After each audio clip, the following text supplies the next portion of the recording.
Hartman kept talking, giving Barry the grand tour, clearly proud of the place. He went on and on about his hunting trophies, and Barry was impressed. But he was here on business. He raised his voice, cut through the monologue. "Hey, Hartman, where's Al?" Hartman stopped in mid-sentence, annoyed at the interruption. He nodded at the hulking orderly standing nearby.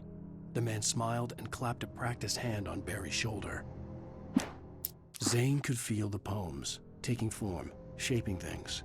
As he experimented, he imagined he could almost feel the power surging through the keys of the typewriter. It exhilarated him. But there was fear, too. If not for his young assistant Emil, he would have given it up.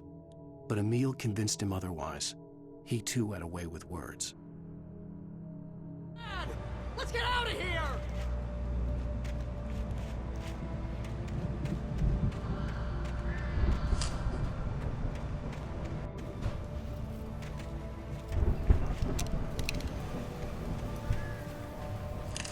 Al, hurry up! I can hear those evil guys moving around!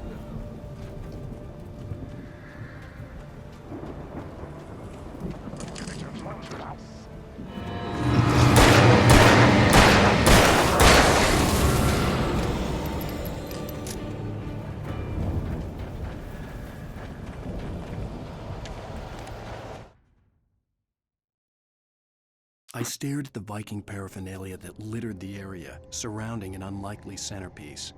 A full-size stage complete with an impressive sound system with all the trimmings, including a dragon. It took a special kind of crazy to build something like this in a remote field. When the sky split open with a deafening boom and the music started blasting, it felt strangely appropriate.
hiding. It makes people sad.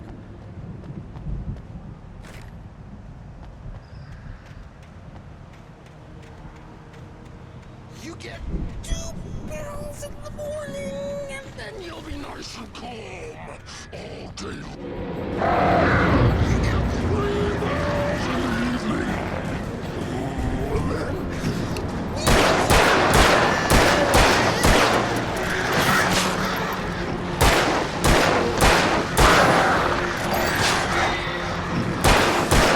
seems to be yours.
For the moment, Barry was just glad he had survived the fall. He had been separated from Al, and there was no easy way to climb back up. He told himself he'd be okay in the gloomy forest at night. He would just have to wait for a while for Al to find his way down. Barry turned when he heard the heavy footsteps and saw the movement.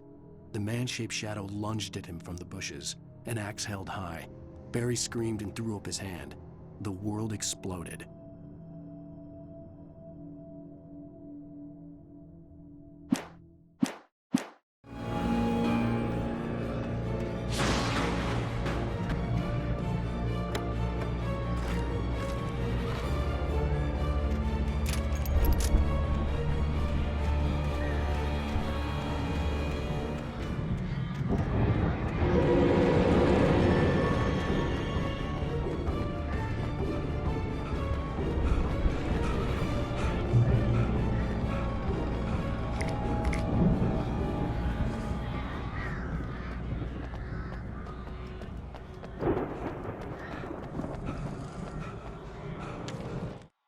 Hartman watched as Wake's features slackened. The man was bullheaded, no doubt. Even lying on the bed, he'd almost broken Hartman's nose the second time. But with a little time, he could break Wake down, give him proper direction. Wake was easily the most promising subject he'd had. Well, since Tom, really. Sleep well, Alan, Hartman whispered with a smile. Let me take care of you. He sniffed hard to clear his throbbing nose, swallowed blood, and barely tasted it.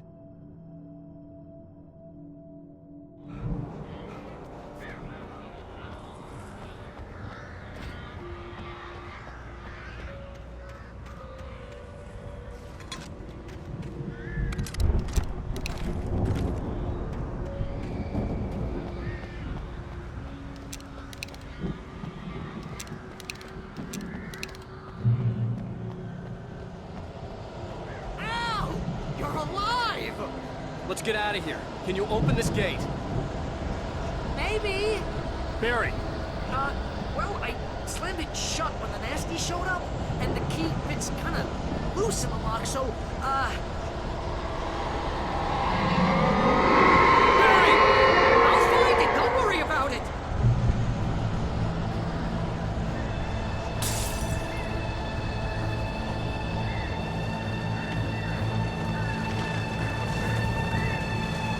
Hurry up, Barry! I'm on it.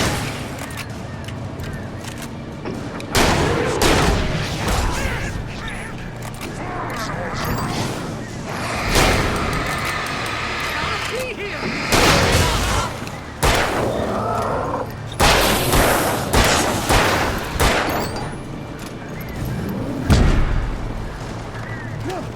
Oh, hey, found a corner.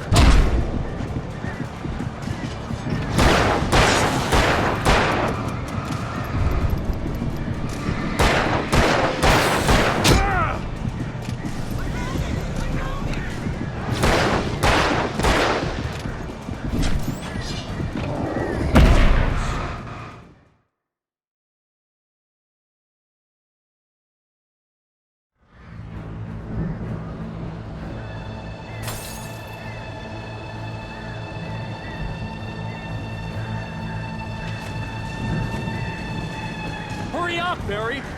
I'm on it. I'm on it.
Hurry up, Barry!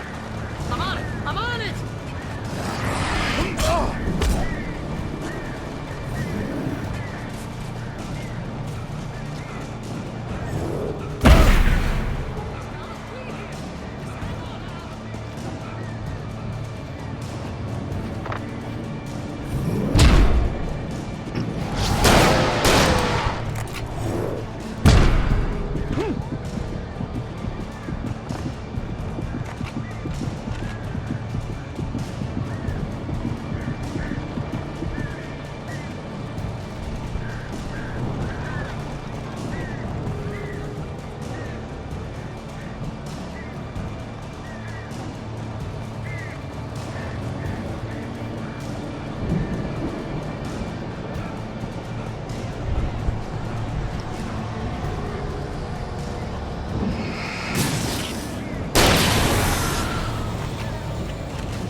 headed for the nearest "You're now leaving Bright Falls. Come back soon" sign. We're going to the Anderson farm. I knew you were gonna say something like that. You know what? You owe me big time for this. When this is through, if we make it, I don't care what anybody says, I'm done with darkness. You're gonna buy me a tanning bed as a gift, and I'm gonna live in it.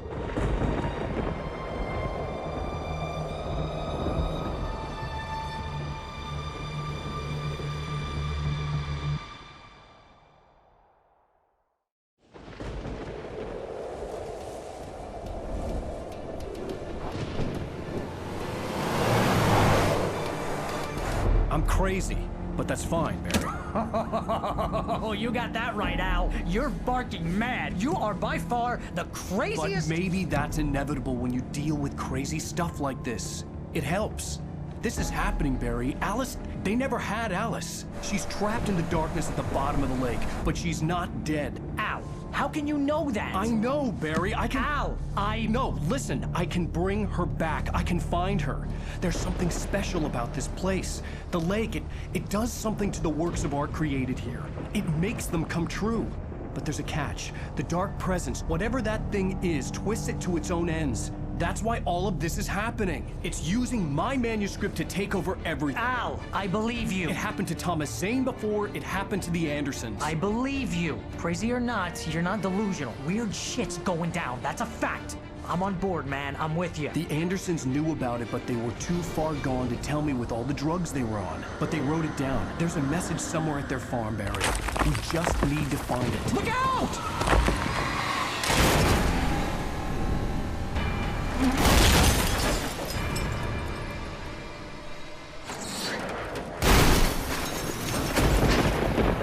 Al! God damn it, Al, talk to me!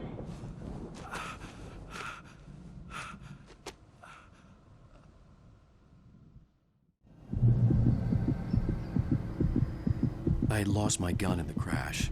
Barry was nowhere to be seen. Barry! Barry! Oh, man, you're okay! Jeez, it's good to hear your voice! I was trying to get out of the car, but the ground gave way. Man, what a drop! Don't worry, your cutout is fine. Forget that! Are you okay? I hit some bushes, didn't get a scratch. There's no way you can climb down, though. It's like a sheer wall. Ah! Al! There's something moving down here! Barry, it's a taken! Use a flare, Barry! Yeah! Barry, are you alright? I'm good, Al! I'm great! Guess you never messed with anyone from New York City before. You're gonna have to find your way around to the farm, Al! I'll be waiting! Barry, just wait for me, okay? Al! I'm not staying here! It's suicide! I'm going to the farm! I'm gonna go ahead and secure the area. You can catch up. Don't worry about it. I'm on the case. Now he's Rambo. This would turn into a disaster if I didn't catch up with Barry.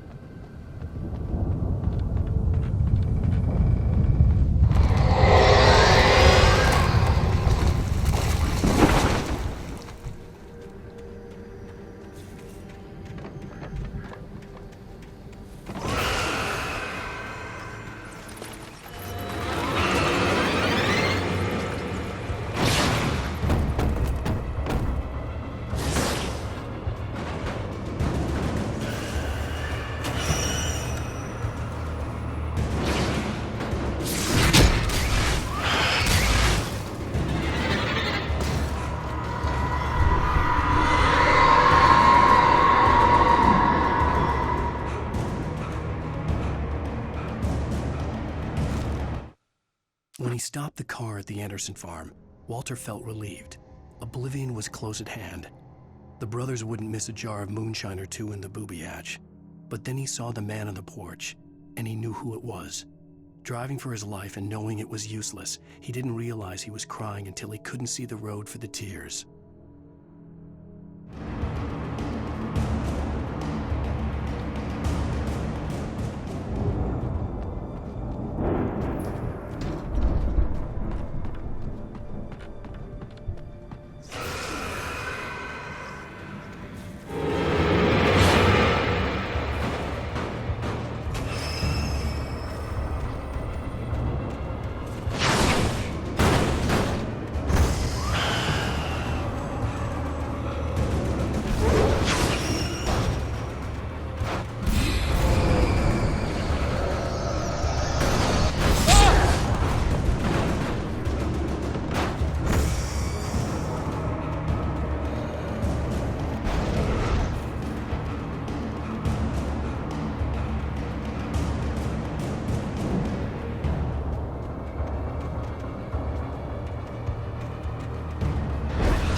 I needed a light to destroy them to get through.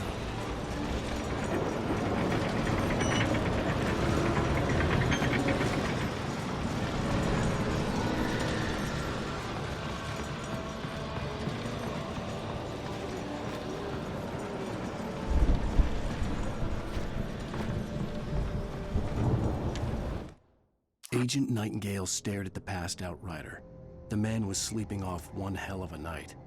Nightingale felt a stab of envy at Wake's oblivion, but he had a job to do. He put the gun to Wake's head and almost became a murderer. His hand shook and his throat felt tight and dry. Biting his teeth, he tried again to pull the trigger. He lost the nerve. Wake stirred. Nightingale would have to settle for an arrest.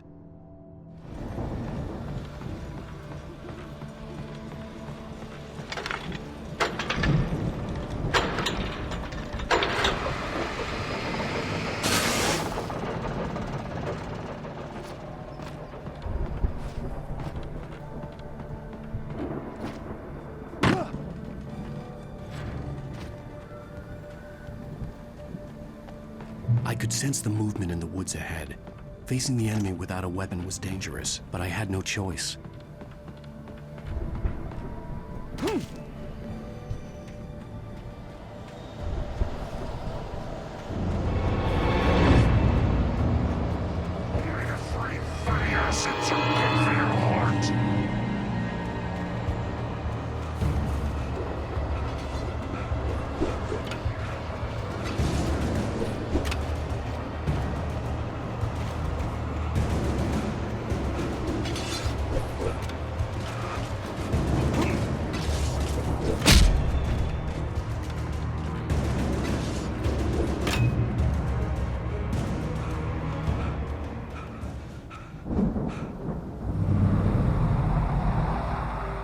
Was driving away from the farm, headed in the same general direction as I was. For all I knew, it was Barry, caught in the consequences of leaping before looking.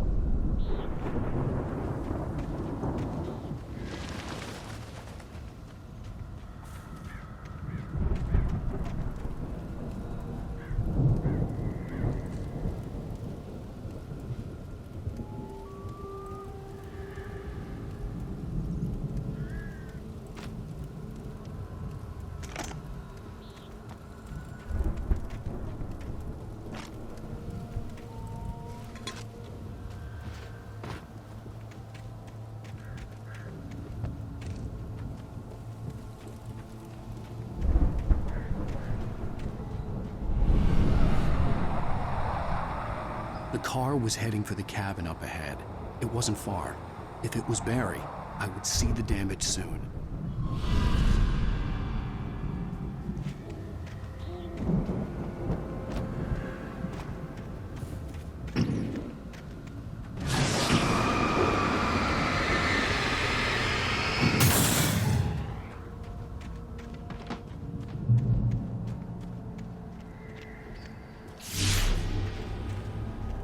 I'm trying to deliver each page to the right time and place. I'm trying to show you how the story goes. I had seen glimpses of the light before. I had seen it in my dream. It was a strange spaceman or a diver in a bulky suit. He was the one who'd been placing the pages on my path. The dark presence followed the choreography laid out to it in the manuscript, growing stronger and stronger, moving like a storm from one scene of destruction to the next. But it was still bound to follow the story and chained to the dark place it came from. When the story reached the end it longed for, it would finally be free.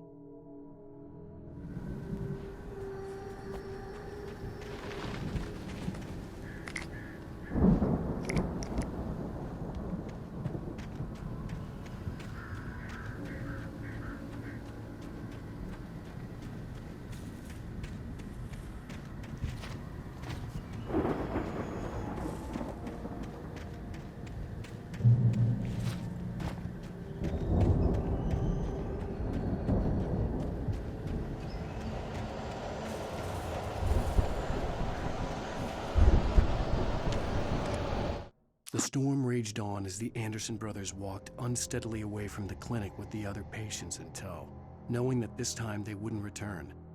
The darkness around them seethed with horrors, but Tor and Odin were unafraid. Their eyes glinted with guile. They knew every secret path, and there was blood on their hands. They had fought these shades before.